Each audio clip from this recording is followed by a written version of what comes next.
The 13th chapter of the apocalyptic book of John the Revelator presents a graphic portrayal of two megalomaniac beasts, powers that rule at some time during the history of planet Earth, whose ability to influence and dictate extend to the furthest corners of the globe. It is revealed through biblical evidence that these powers receive their authority from the dragon, which according to the scriptures is Satan. It is further revealed through the symbolic language contained in this chapter that a cosmic battle of gigantic proportions between good and evil is finding its tangible fulfillment in the physical activities of human affairs, the visible symptoms of a massive spiritual controversy. The Bible describes a deliberate cooperation between the powers of the spiritual and physical realms, a cooperation between the highest levels of human operation and authorities of sinister spiritual dimensions that span almost the entire history of humanity. As hard as this may be for many to accept, there is little doubt that in order for such an all-encompassing effort to find its decreed fulfillment, a conspiracy of unimagined proportions needed to be conceived.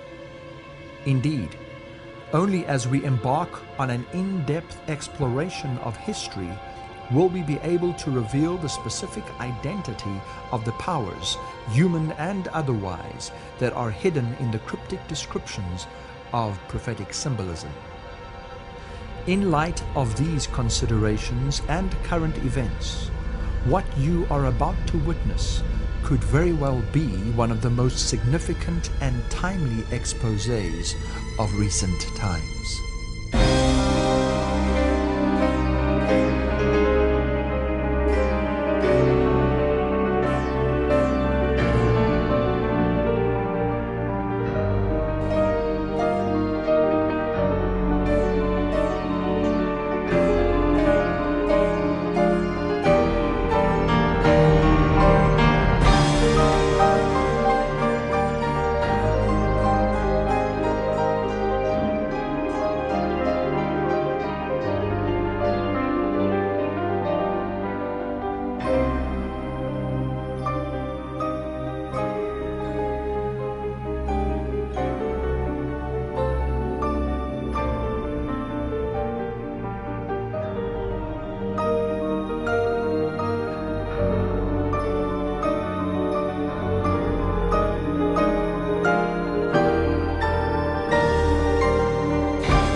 Our journey begins in the context of a perfect society that existed eons ago.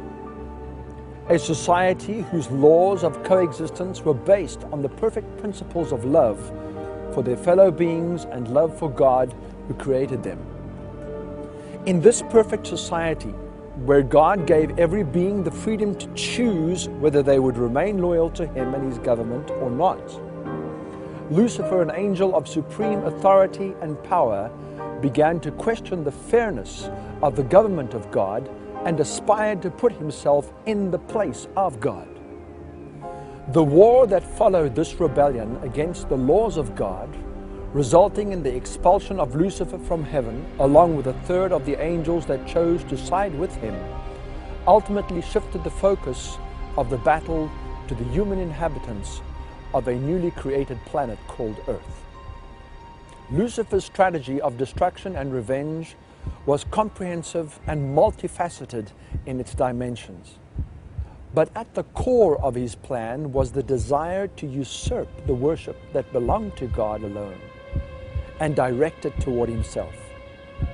From the very first insinuations presented to Eve at the tree of the knowledge of good and evil in the Garden of Eden, and consequently through succeeding ages, Lucifer has attempted to set up a counterfeit system of law and religious worship, very often in the process blending aspects of his own false system with characteristics of the true. This fallen angel, who now carried the dubious title of Satan, the Prince of Darkness, began to channel his ideas through human agents that not only communicated his deceptions, but became actively involved in establishing his cause in the real world. Direct links from present-day manifestations of his plan can be traced back to the post-antediluvian world and the Genesis account of the building of the Tower of Babel and the occult belief system that inspired its construction. Connected to this was the desire to establish a so-called perfect society based on satanically inspired ideals that would supposedly help man to escape the wrath of God should he ever decide to destroy the world again. Man's quest to control his own destiny and to worship a God that would give him freedom to define his own values and moral parameters was the central desire in his pursuit to bring all other humanity under his control and establish a new global order. Those throughout history who sought to implement this plan would stop at nothing, be it through deception or brute force, to realize their dream. A dream to rebuild the mythical city of Atlantis, described by Plato 2,500 years ago and believed by many to have existed in the antediluvian world. And along with this, to re-establish the principles that guided that society. The question will no doubt be asked: who, what, and if anything, is involved in the pursuit of this apparently far-fetched occult agenda today? If such a mystical concept as a perfect Atlantean society is in fact believed in and being implemented, then who are the players and what powers, human or otherwise, might these players have at their disposal? Indeed, can history, the Bible, and the unfolding of present-day events really confirm the veracity of such an agenda? There are those who believe that this is not only possible, but that there is overwhelming evidence to establish it as fact.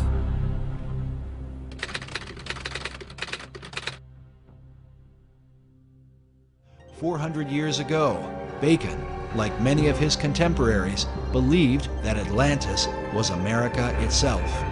He was trying to lay a foundation for what could be accomplished in the New World. Bacon was the head of Freemasonry and Rosicrucianism. He had a huge influence through being the chief of the Rosicrucian fraternity at the time. He had a huge influence on the birth of modern Freemasonry. And many of those Rosicrucians actually went into Freemasonry at that time to lift it up to its new level. And Freemasonry has a major influence on the founding of America. The president talks about how we want to bring democracy to all these countries of the world. Well, why doesn't he want to bring a republic to these countries? We were a republic. We were never a democracy. It is only the people from the mystery religions and the secret societies who are pushing this idea of a world democracy, or this combination of enlightened nations, enlightened democracies to rule the world. As incredible as it may seem, there are really people who believe that. They're working full-time to accomplish that goal. And until you understand that they are the primary force behind the wars of this last century and World War III, which we are entering into today, unless they understand that the whole idea is to create this reestablishment of what they believe is lost Atlantis. When our founders declared a new order of the ages, they were acting on an ancient hope that is meant to be fulfilled.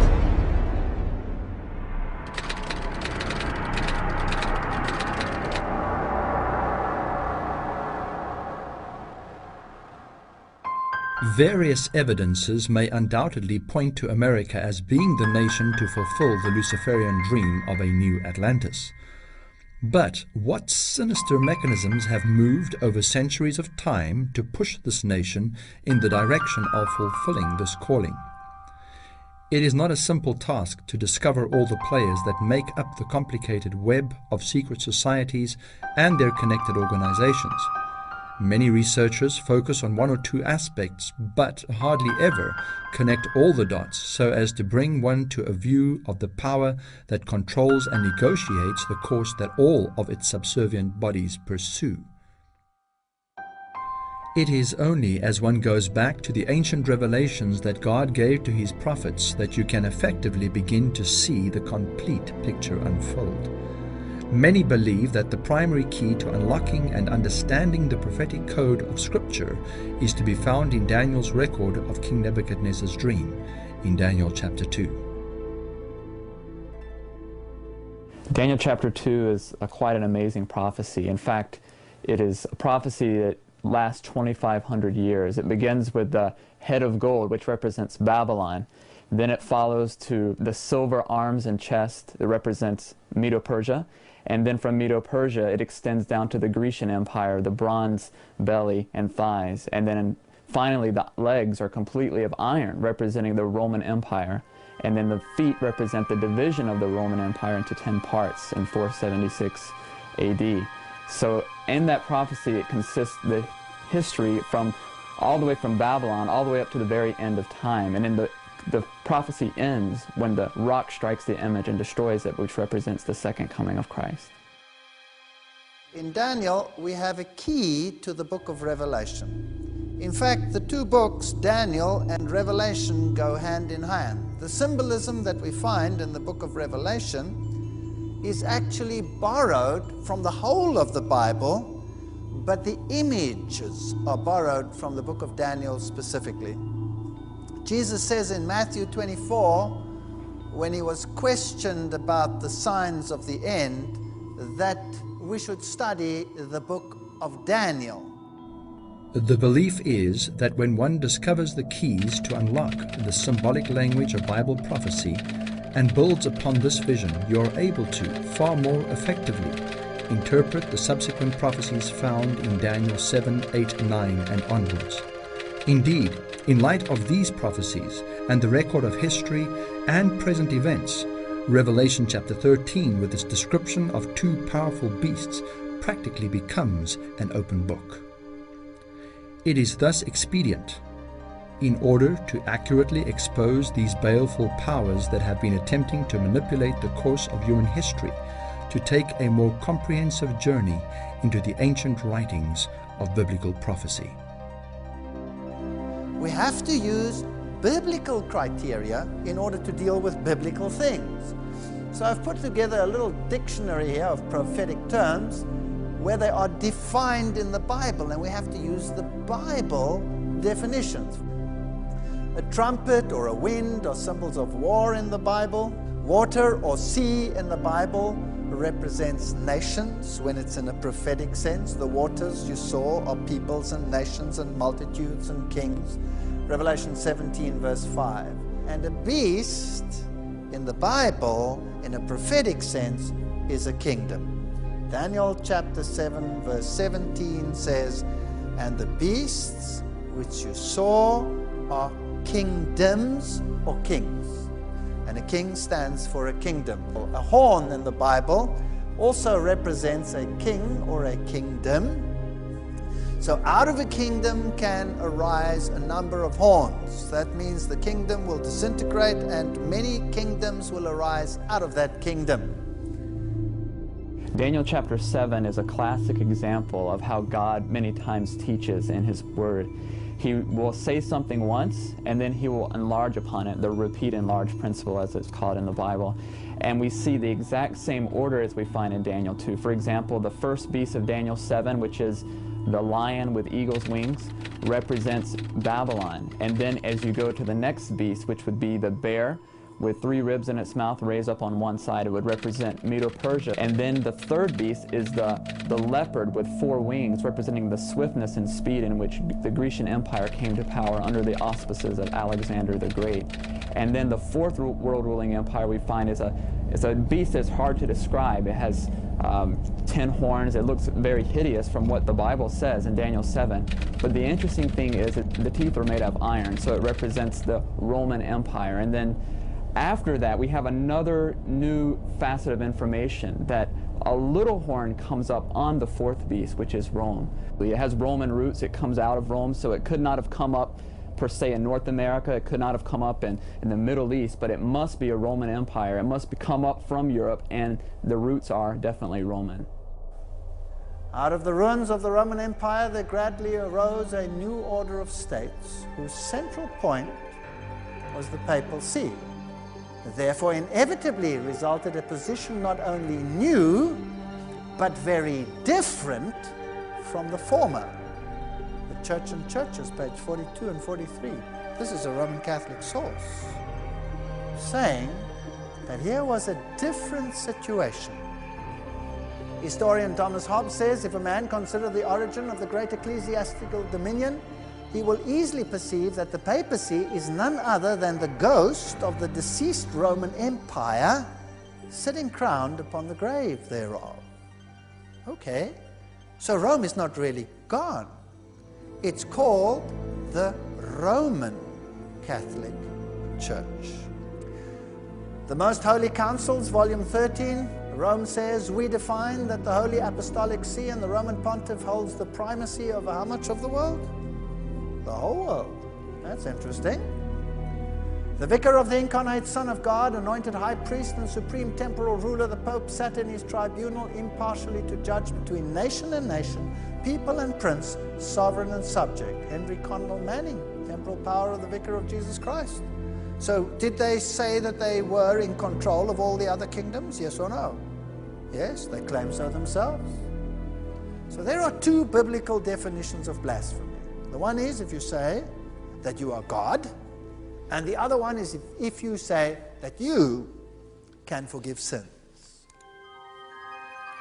Well, what does the Rome say? Here's the Catholic Encyclopedia, volume 12, article on the Pope. It says, this judicial authority will even include the power to pardon sin. Now let's read papal statements, Ferraris Ecclesiastical Dictionary. The Pope is of so great dignity and so exalted that he is not a mere man, but as it were God and the Vicar of God. So there's a papal statement where the papacy claims to be God, just like the Roman Emperor claimed to be God. So he says it himself. Pope Leo said, we hold upon this earth the place of God Almighty. And the bull Unum Sanctum put forth by Boniface the Eighth in 1303 says that he is equal with God. And in fact, he is God on earth. I quoted my book. So the Pope, because he believes he's God on earth, he always dresses in white.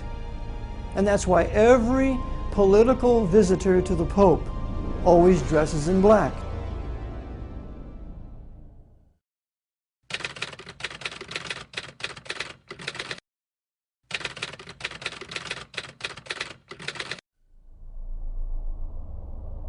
How would the papal system be able to infiltrate all other bodies, religious and political, to realize her agenda of global control?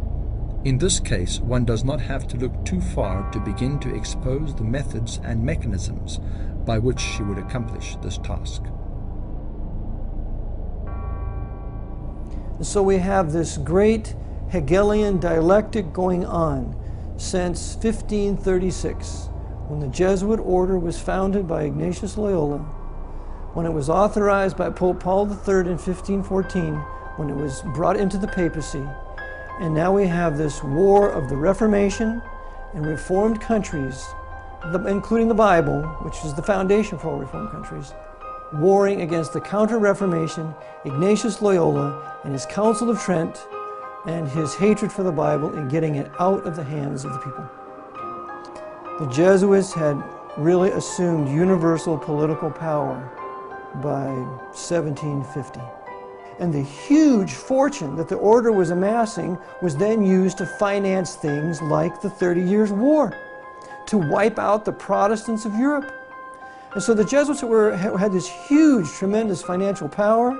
They had revived Freemasonry in 1717, which was really the Knights Templars in 1717, through Scotland, because remember the Templars took up residence in Scotland, and so we have Scottish Rite Freemasonry being created, and the high rites, the first 25 degrees of Scottish Rite Freemasonry, were written in the College of Clermont in Paris, France, while the Jesuits were overseeing that, and the purpose for the Scottish Rite was to reintroduce the Stuarts back onto the throne of England, because the Stuarts had been expelled, they had been fighting, or they had been expelled in what, 1688, 1689. So the Jesuits revived Freemasonry for the purpose of expanding their temporal power. So by 1750, you have Masons in every court. You have the Jesuit confessors to all the kings. Well, the origins were from the mind of a person by the name of Ignatius Loyola. Originally, it was intended as a counter-Reformation move. They wanted to destroy every aspect of the Reformation, the civilization and the culture that it spawned, the freedoms that were enjoyed by the Reformists, everything that was biblically based. They wanted to eradicate it and eventually papalize or Romanize everyone to come under the authority, ultimately, of the Vatican. The Jesuit oath of the fourth vow, which is the last vow that they take before they become commanders, like the leaders in that, they come right out and state exactly, how they infiltrate any religious group they want. They'll come in pretending to be a Pentecostal, pretending to be a Baptist, pretending to be, anything they want to, and ingratiating themselves into the various congregations, taking the leadership role, and then completely subverting it from the inside.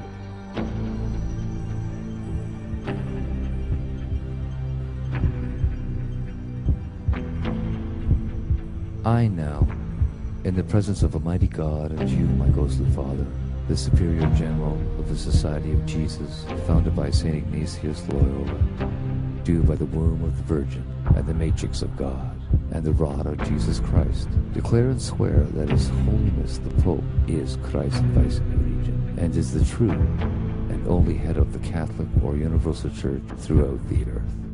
Therefore, to the utmost of my power, I shall and will defend this doctrine and His Holiness right and custom against all usurpers of the heretical or Protestant authority, and all adherents in regards that they be usurped and heretical, opposing the Sacred Mother, Church of Rome. I do further promise and declare that notwithstanding I am dispensed with to assume any religion heretical for the propagating of the Mother Church's interest, I do further promise and declare that I will have no opinion or will of my own, or any mental reservation whatsoever, even as a corpse, but will unhesitatingly obey each and every command that I may receive from my superiors in the militia of the Pope and of Jesus Christ.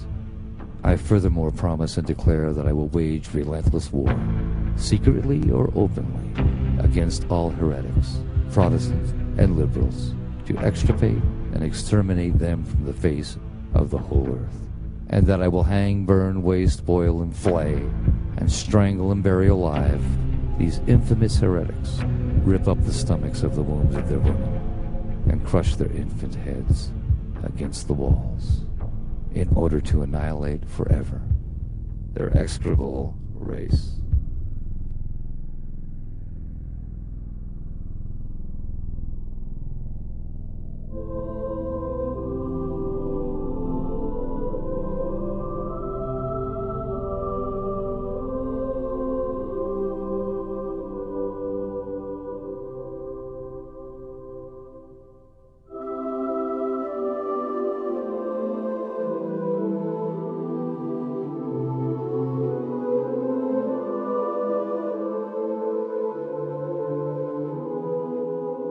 There was no crime too great for them to commit, no deception too base for them to practice, no disguise too difficult for them to assume. Vowed to perpetual poverty and humility, it was their studied aim to secure wealth and power, to be devoted to the overthrow of Protestantism and the re-establishment of the papal supremacy.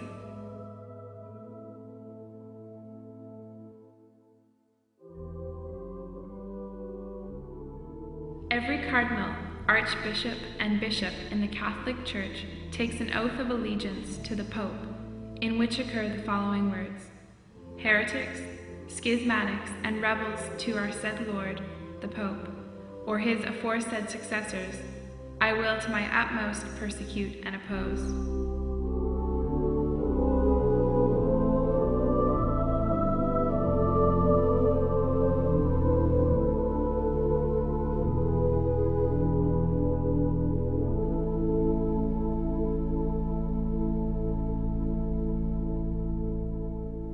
The secret bodies that have arisen during and since the time Ignatius Loyola established the Society of Jesus, the Jesuit order, are many and complex.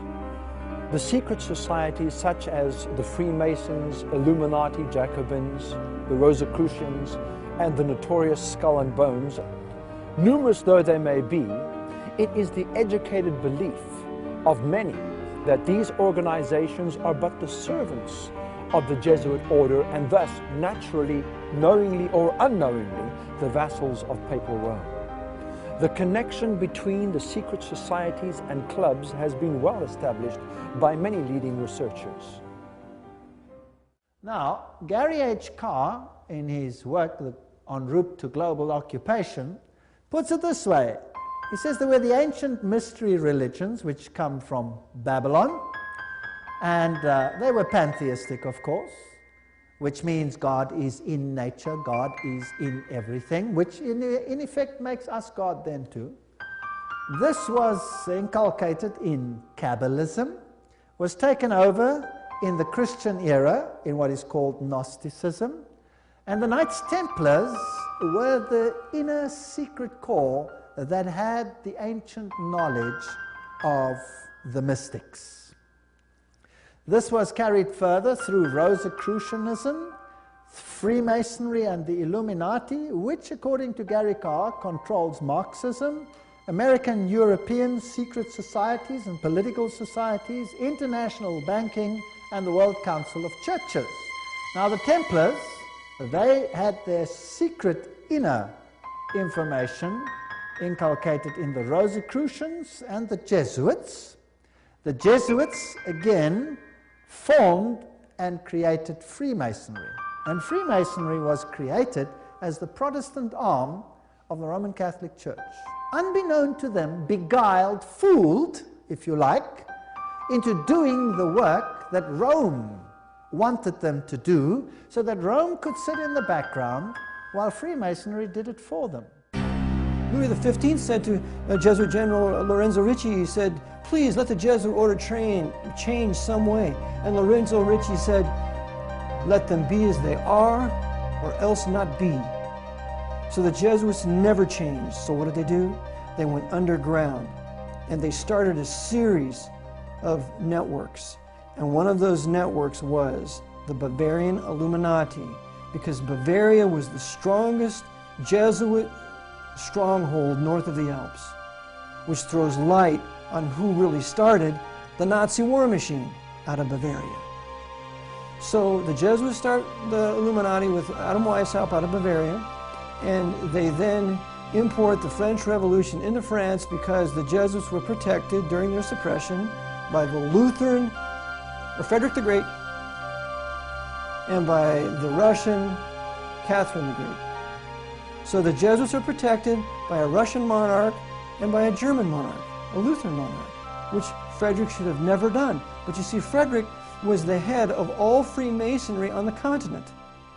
And so the Jesuits used Frederick then to write the last 8 degrees up to the 33rd degree.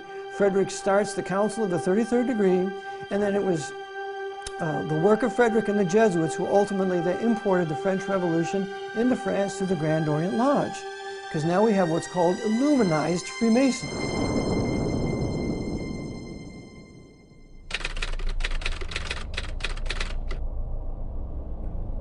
In this case, the saying, all roads lead to Rome, is most certainly applicable. Adam Weishaupt, founder of the Illuminati, and Voltaire, author of the Charter of Human Rights, and both motivators of the French Revolution, were Jesuit trained and included the essence of that institution's philosophy and methodology into their own organizations. The Illuminati was created through Weishaupt, and of course is also the father of modern communism, who with his Jacobins conducted the French Revolution. Years later, Jesuit General Ledochowski with his Bolsheviks conducted the Russian Revolution in 1917, and it's identical to the other revolution. Let's have a look at Freemasons. The Grand Design Exposed says, "The truth is the Jesuits of Rome have perfected Freemasonry to be their most magnificent and effective tool, accomplishing their purposes among Protestants." Now surely the members of Freemasonry themselves must be deceived, because if they saw it, they wouldn't do it, right? So actually, the order is being used, and they themselves are deceived. And only within the order, higher up, are those chosen ones who know, and they are controlled by the Jesuits for Rome. Very clever. Very clever. To make Protestantism do what you cannot do openly because you have been fingered by Protestantism as the Antichrist.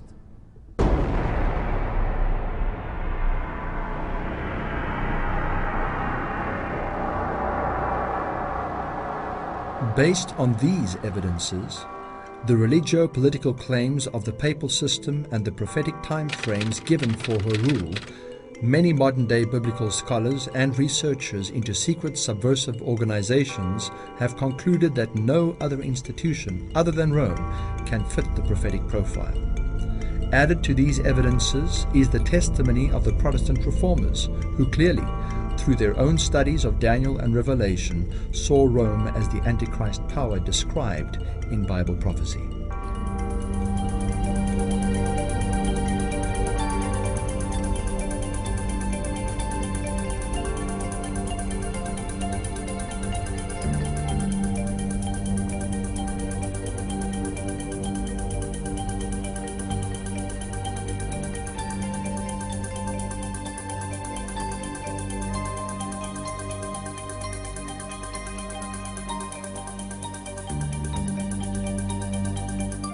When studying the book of Revelation chapter 13 and applying the principles of interpreting prophetic symbolism, the full impact of what begins to unfold in Daniel and the direct connection it has to this very era starts to become frightfully clear. The first beast of this chapter, that contains elements of a leopard, a bear, and a lion, seem to indicate that John is seeing the primary elements of the vision of Daniel 7 in reverse. These powers of past and qualities of their systems, judicial, political, and religious, survive in the institutions that arise after them, most specifically in the kingdoms and nations that now fall under the authority of Papal Rome.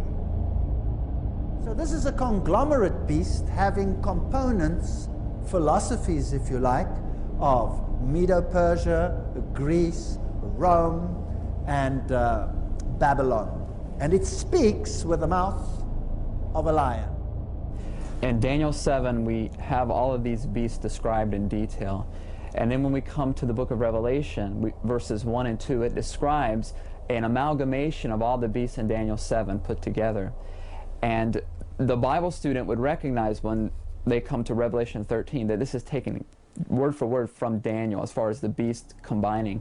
And not only that, the description of the little horn power in Daniel 7 is the same description we find in Revelation 13. For example, one of those criteria is that it would receive worship, it would speak blasphemy and all sorts of different things, and those are all found in Revelation 13.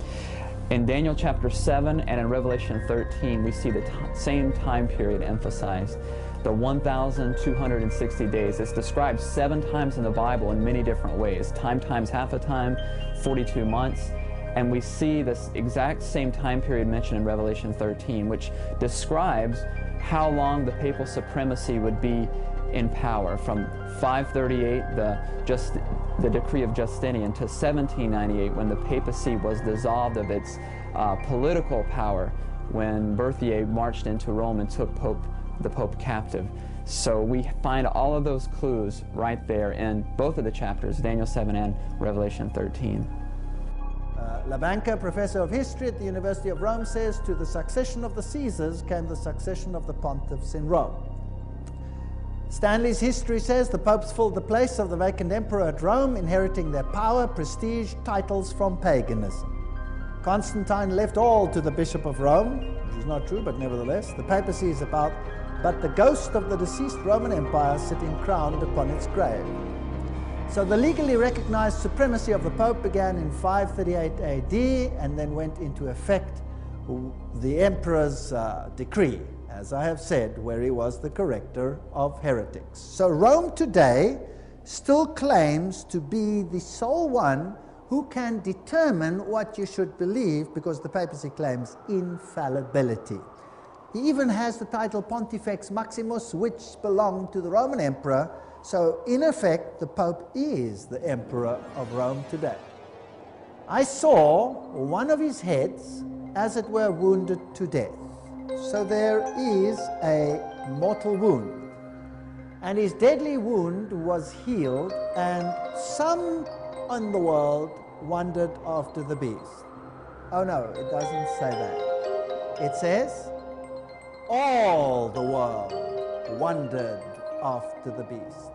Revelation 13:7 says, and power was given him over all kindreds and tongues and nations. That's scary. Rome will control the entire world. The same characteristics found in Daniel 7 once again serve to describe this beast of Revelation 13. The period of rule, this time denoted in months, is identical, and thus students of prophecy who use the historicist method of prophetic interpretation conclude that this is a description of the Catholic institution that now, according to greater revelation, receives a wound that later on is healed. When this wound was given in 1798, at the time of General Berthier's entrance into Rome, the captivity of the Pope and the abolishment of the papal government, most observers believed at that time that it signaled the end of Roman Catholic rule.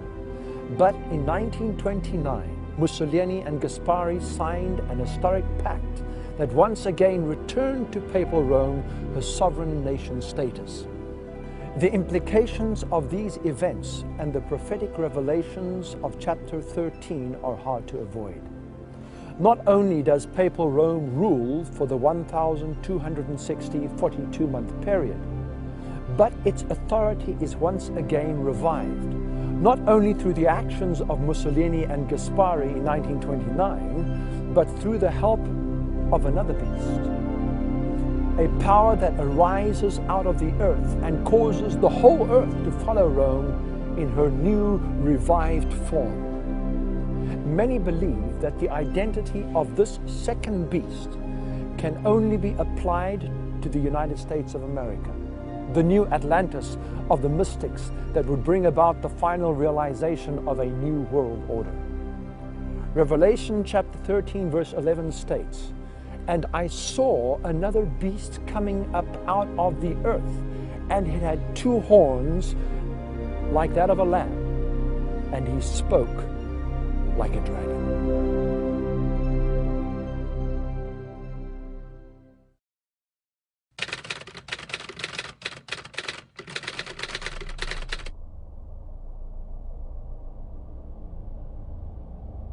Well, let's go to the early reformers. These people were magnificent. I have so much respect for these early reformers. John Wesley, in his notes on Revelation 13, written in 1754, says, the two-horned beast, he is not yet come, though he cannot be far off. For he is to appear at the end of the 42 months of the first beast. Now the reformers all clearly said, Rome is the Antichrist. They were watching it. And now they say, well, this other beast can't be far off. Let's have a look at the rise of the United States and see if it fits. The Declaration of Independence was in 1776. The independence was acknowledged by the nations of the world in 1783. In 1787, a Constitution of the United States was framed. 1791, the Bill of Rights was added. And in 1798, the very year that Rome receives a mortal wound, France, the mightiest power in Europe at that time, recognizes the independence of the United States.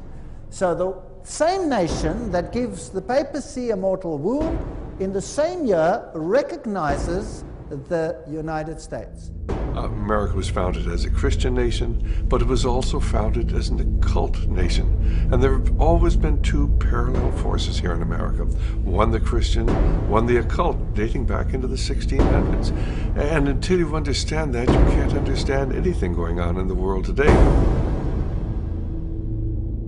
From the very beginning, those who were trying to establish the nation of America and formulate the laws that would govern her people were caught between two agendas. The one agenda had lamb-like qualities that sought to avoid repeating the oppressive history of a Europe ruled by papal religio-political authority. The other agenda, although it outwardly preached liberation, was striving to set up an occult-inspired order that would finally lead all nations back to Rome. In Rome, all the mystery religions, from ancient Babylon and Egypt to the various other pagan cultures whose spiritual roots went back to the Tower of Babel, found their fulfillment.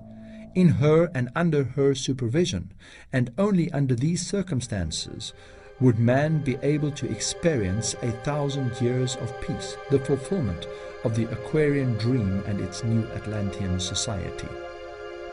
Rome fought hard to destroy the lamb-like attributes of the American Constitution. Through her secret army, the Jesuits, and the various other sinister organizations she controlled, she infiltrated American society and government, and where necessary fomented discord, controversy, and division. President Abraham Lincoln said of her involvement in the Civil War, "The Civil War would never have been possible without the sinister influence of the Jesuits. We owe it to Popery that we now see our land reddened with the blood of our noblest sons. Through all their councils, theologians, and canon laws, their conscience orders them to burn my wife, strangle my children, and cut my throat when they find their opportunity.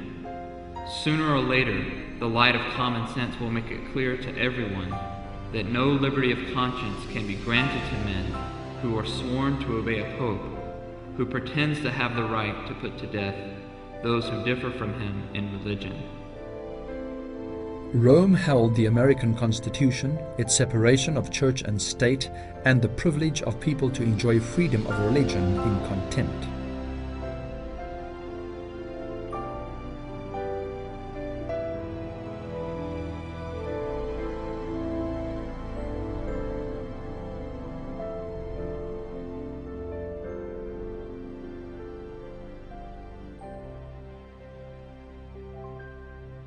Rome's reaction to the Constitution of the United States, of course, was not favorable because the whole papal system was built on the union of church and state. And for a country now to come into being, which was giving liberty and freedom to all, was certainly contrary to the principles of the papacy. And consequently, as a result, Rome has worked through the centuries to try to change that and to overthrow the Constitution of the United States and to once again bring into being that deadly wound is going to be healed, and when it is finally healed, it will once again be church and state united, and the church will use the political powers and the civil powers to enforce her religious dogmas. Decade after decade, Rome silently infiltrated the highest echelons of American society, until finally the dragon-like qualities of America began to reveal its shadowy visage. Meanwhile, Rome had not forgotten her agenda to re-establish her authority in Europe. Using the same strategy she was employing in America, she set about infiltrating the religious and political powers on the continent. Her task was easier in that familiar environment and very quickly began to bear fruit. While she was actively involved in setting up a socialist regime in Russia, she just as ardently worked at establishing the occult, Jesuit-inspired system of Adolf Hitler's Nazi Germany.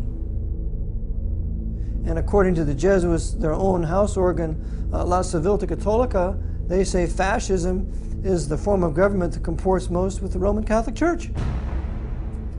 So fascism is internationalist, it's expansionist, it's dominated by monopolistic corporations that the Knights of Malta own, and it talks about God, quote unquote.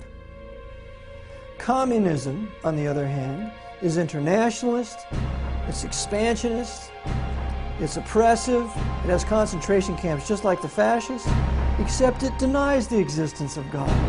The only difference is in its religious confession. Other than that, both systems are identical. And it goes back to the maxims that extremes meet. So fascism and communism are both run by the Jesuit order. Openly, the Jesuits back fascism. Secretly, they rule communism. And they control both leaders at the same time and coordinate their political moves to benefit the Jesuit order. The Jesuit Edmund Walsh says in his book, Total Empire, that the fall of the Russian Empire was the greatest single event apart from the fall of the Roman Empire in 476. That's how much the Jesuits wanted this. They said that if we do not succeed in this, it would be as though we lost the Reformation.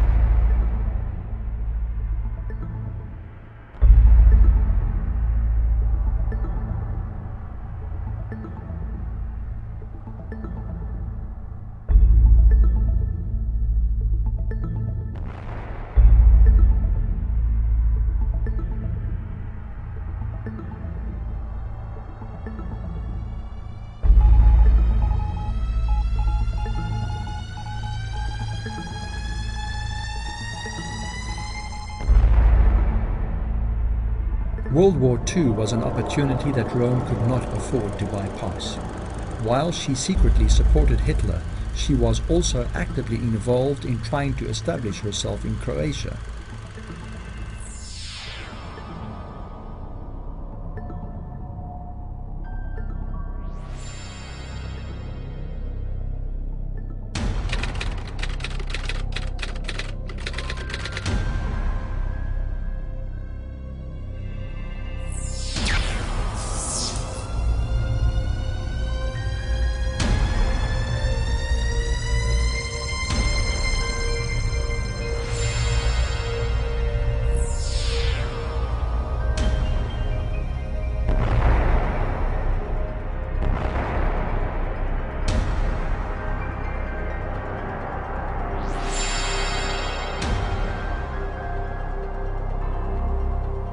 One-third of the Serbs we shall kill, another we shall deport, and the last we shall force to embrace the Roman Catholic religion and thus melt them into Croats. Corpses of children starved to death in the notorious concentration camp of Jasenovac, one of whose commandants had been ordained, a Franciscan monk, Father Filipovic. Ante Pavlovich, President of Croatia, during World War II, wanted by Yugoslavia for the killing of 700,000 Serbs and Jews during his 3.5 years as the Axis Viceroy. Until now, we have worked for the Catholic faith with the prayer book and with the cross. Now the time has come to work with rifle and revolver.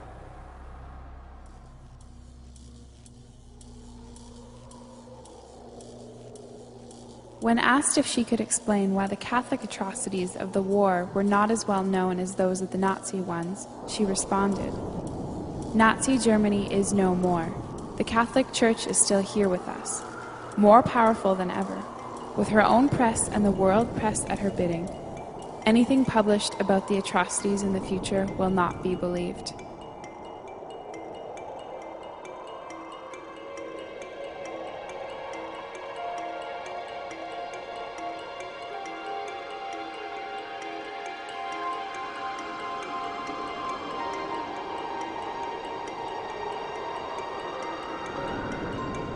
The course of war, regardless of the victor, was simply another stage in the process of fulfilling Rome's ultimate secret agenda.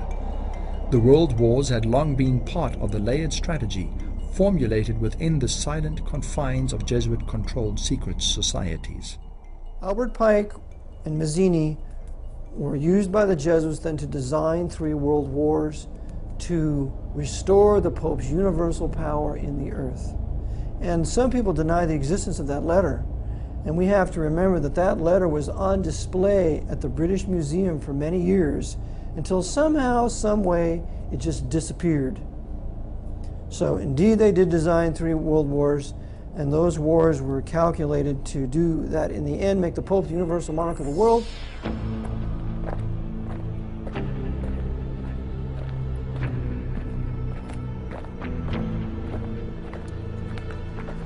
The aftermath of war presented Rome's global henchmen with a golden opportunity to institute another mechanism that would take the world one step closer to a global New World Order.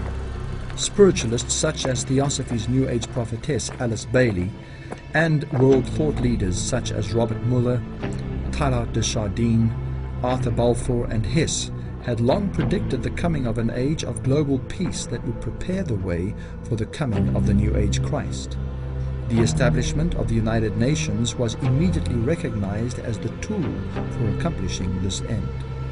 It was clear to those at the helm of the UN's mission what their ultimate purpose encompassed.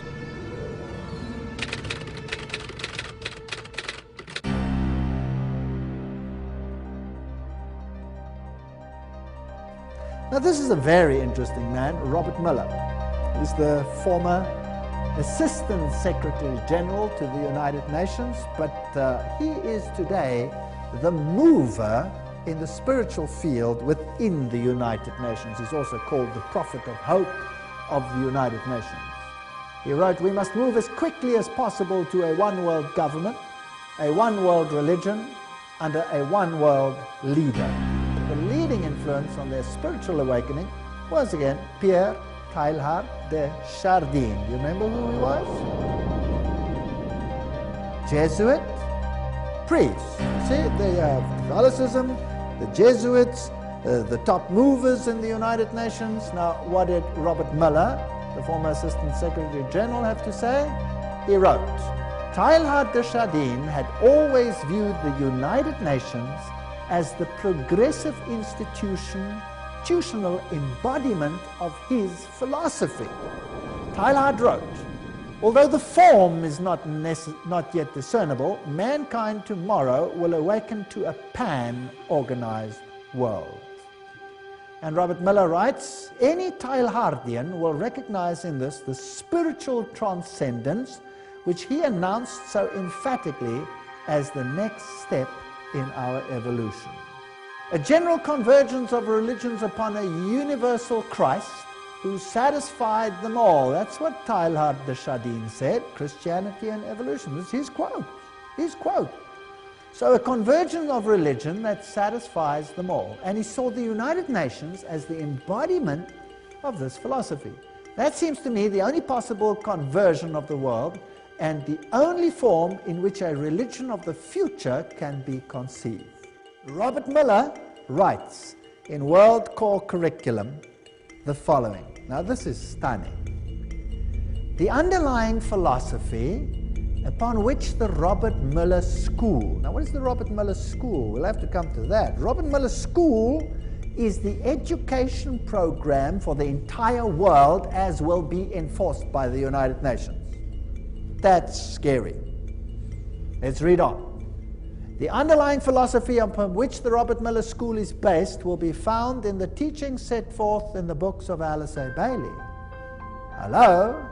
The books of Alice A. Bailey were published originally by Lucifer Publishing Company, which, because of all the flack, they changed to Lucis Trust. Isn't that correct? The school is now certified as a United Nations associated school providing education for international cooperation and peace. Alice A. Bailey claimed evidence of the growth of human intellect along the needed receptive lines for the preparation of the new age can be seen in the planning of various nations and in the efforts of the United Nations to formulate a world plan. From the very start of this unfoldment, 3 occult factors have governed the development of all these plans. Within the United Nations is a germ and seed of a great international and meditating reflective group. A group of thinking and informed men and women in whose hands lies the destiny of humanity. While the UN became the visible institution for accomplishing global political security through the creation of its global one-world government, Rome, on the other hand, enthusiastically put into motion her agenda to unify, through the ecumenical movement, the various Christian denominations, and finally, when the time was right, to lead them and ultimately all faiths back to Mother Rome. And of course, behind the scenes, always, you have the papacy. And then the churches come together in Assisi in 1986. And at Assisi, all the religions of the world paid homage to the Pope. He became all things to all men, Islam, Hinduism, Zoroastrianism. In 1999, with the Dalai Lama by his side in Rome, 2,000 religious leaders paid homage to him. And they all agreed in condemning who? Christian fundamentalists who abuse speech and whose efforts at converting others incite hatred and violence. All present were in accord on 2 key points. John Paul II was endorsed by consensus as the planet's chief spiritual overseer, and religious fundamentalists who refuse to go along with the global ecumenical movement are to be silenced. They must be denounced as dangerous extremists full of hate. And then they come and bow down and pay their homage according to the inscription we just read. And the rock band is Italy's band. Music. 3 candles. Masonic ritual. At the Vatican Square.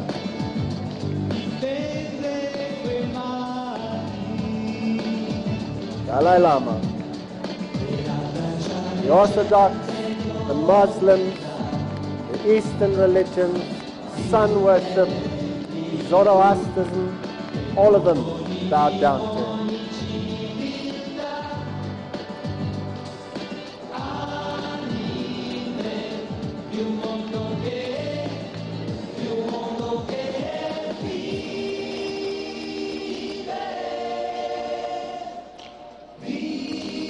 Japanese Buddhism, Orthodox.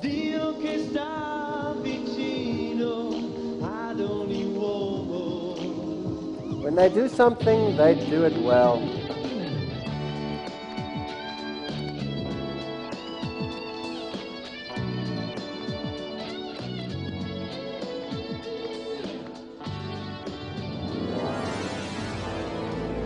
The second beast of Revelation 13, the USA, that rose up out of the earth, was rapidly losing its lamb-like qualities.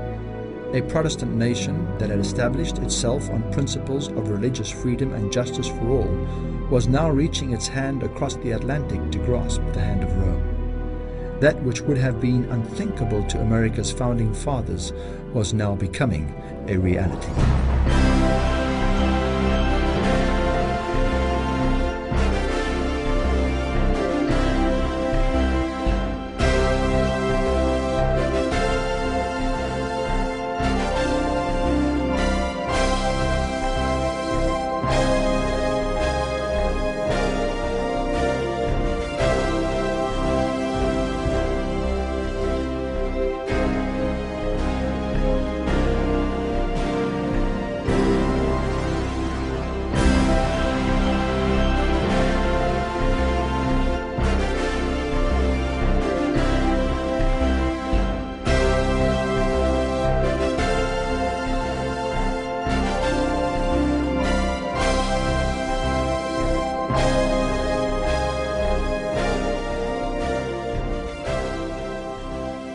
Protestantism shall stretch her hand across the gulf to grasp the hand of the Roman power, our country shall repudiate every principle of its constitution as a Protestant and Republican government.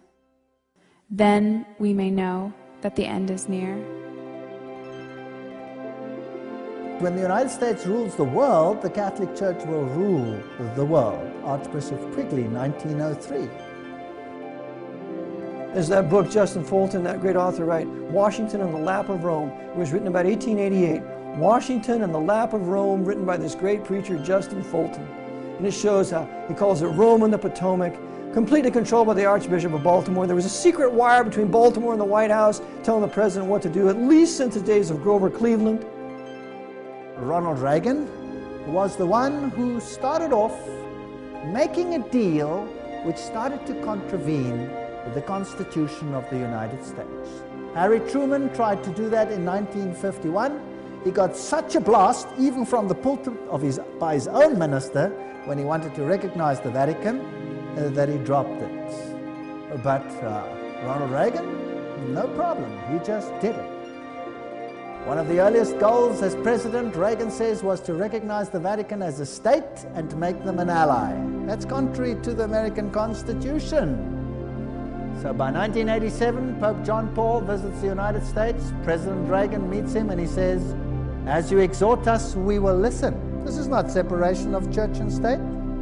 "For with all our hearts we yearn to make this good land better still." The Pope is quoted as saying, "I come as a friend of America and of all Americans, Catholics, Orthodox, Jews, all men of goodwill." 2,000 years ago, John recorded regarding the second beast of Revelation 13. "And he exerciseth all the power of the first beast before him, and causeth the earth and them which dwell therein to worship the first beast, whose deadly wound was healed.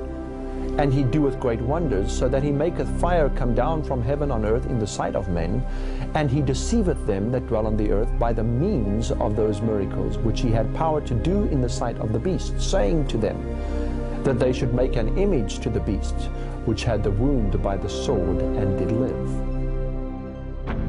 Protestant America, a nation whose founding fathers clearly understood the nature and danger of Rome and who ardently sought to prevent her from gaining ascendancy in North America, would ironically become the very power to finally lead the whole world back to Rome. One of the prime reasons for the existence of America, freedom from papal oppression, would now become that which she would seek to make null and void. Directors of the CIA, justices of the Supreme Court, military leaders and heads of state, now, whether they realized it or not, became the vassals and puppets of a diabolical system that sought only supremacy and freedom for herself alone.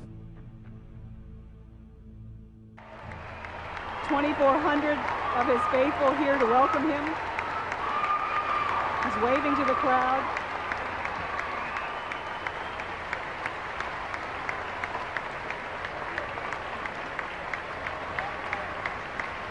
Archbishop Regali is alongside the Pope as he shakes hands with the First Lady. We honor you for helping to lead a revolution of values and spirit in Central Europe and the former Soviet Union, freeing millions to live by conscience, not coercion, and freeing all of us from the constant fear of nuclear war. Your Holiness, on behalf of all of us gathered here today, indeed on behalf of all the people of our beloved nation, we welcome you back to America.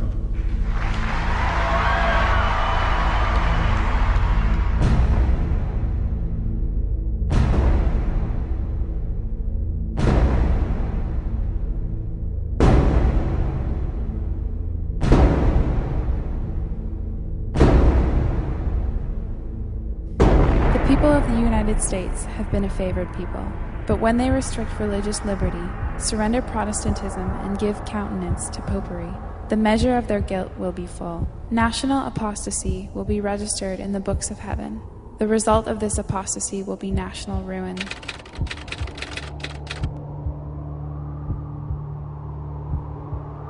The push toward instituting the Roman image in America was not just confined to political and judicial quarters. religious leaders, knowingly or unknowingly, under the auspices of spiritual unity and in the cause of bringing the nation back to God, would begin pushing for religious legislation and a tighter unity between church and state. One of the major pleas is a call to legislate Sunday sacredness. Little do the churches of the Christian world realize that by legislating Sunday, they will be writing into law the very mark and seal of papal authority.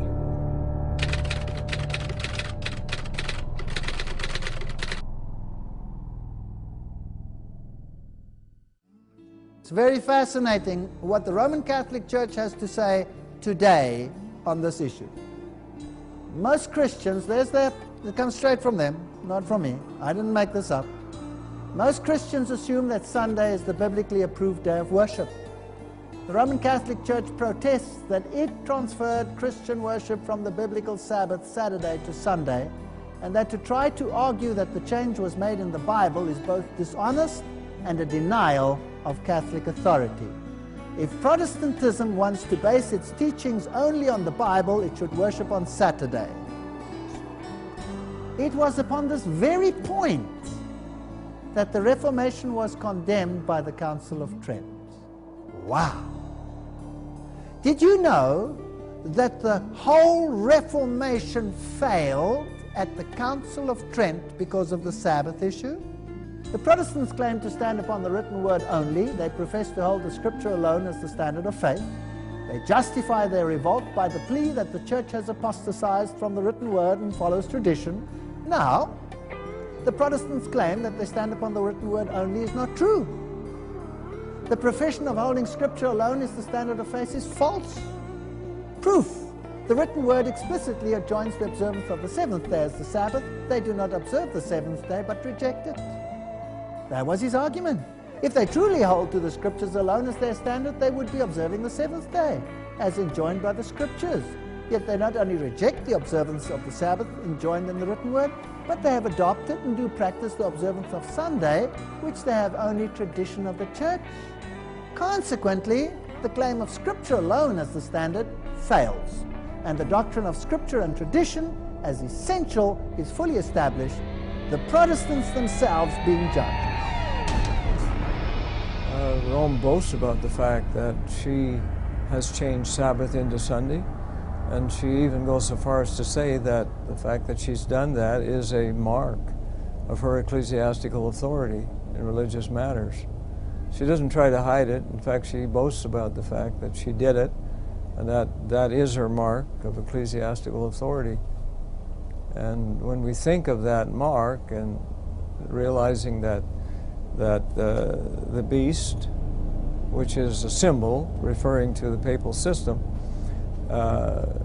is going to enforce that mark one day with laws that where no man can buy or sell. And if that doesn't succeed, the time will come in Revelation 13:15 that they will even pass laws where God's people will be killed for being obedient to God and to His Word. The very thing that became the point on which the papacy had cause to condemn the Protestant movement at the Council of Trent would now rise up as the ghost of history past to be the spiritual magnet to draw all the lost daughters of Rome back into her fold again. The Protestant movement, all its centuries of protest and effort to stay separate from a system which its very founders described as the Antichrist, would now cease to exist, as if it should never have been born in the first place. For all intents and purposes, it can truly be said of today's Christian world, Protestantism is dead. Suddenly Protestantism collapsed. Weltbild shows the Pope shaking hands with Martin Luther, and it says, from heretic to fellow traveler, from Ketzer zum Weggefährten. And in the biggest Protestant church in Berlin, they have again pictures and statues of Mary and candles and all of those things. Then the Synod of the Lutheran Church got together, heiße Eisen, alte Zöpfe, you know, the old battle between them. Der Papst soll nicht mehr Antichrist genannt werden. the Pope may no longer be called Antichrist. So, that's a big step from Martin Luther, would you agree? And then, I thought I was going to die. Germany calls to ask, forgive Luther. So now, this year, at the Congress in Italy, where the Pope resided, the new Pope, the Protestant Church, the Lutherans, a whole section of them said, we want to be part of the Mother Church again. Indeed, according to Rome, there is only one true church. The present Pope wrote this, the churches are no sisters of ours. You know these statements.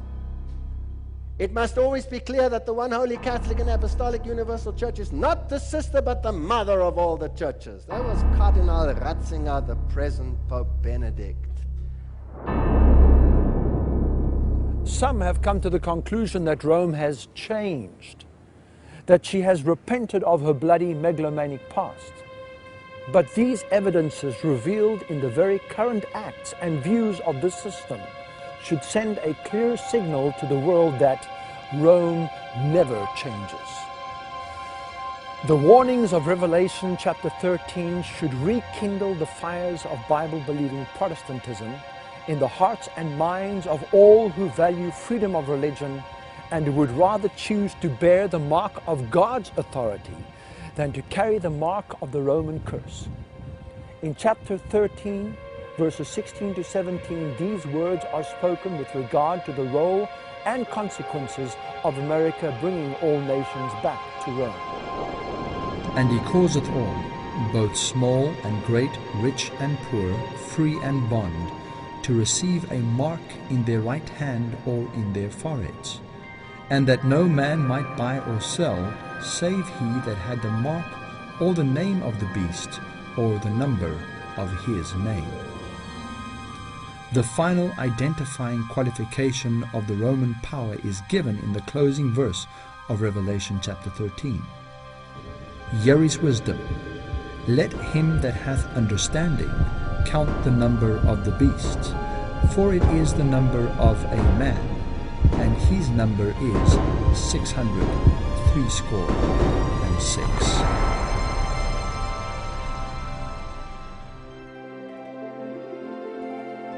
In homage to the papacy, the United States will not be alone. The influence of Rome in the countries that once acknowledged her dominion is still far from being destroyed. Romanism in the Old World and apostate Protestantism in the New will pursue a similar course towards those who honor the divine precepts. When Sunday observance shall be enforced by law, then whoever shall transgress the command of God to obey a precept, which has no higher authority than that of Rome, will thereby honor popery above God. They will thereby accept the sign of allegiance to Rome, the mark of the beast. A power from beneath is working to bring about the last great scenes in the drama. Satan coming as Christ and working with all deceivableness of unrighteousness in those who are binding themselves together in secret societies. Those who are yielding to the passion for confederation are working out the plans of the enemy. The cause will be followed by the effect.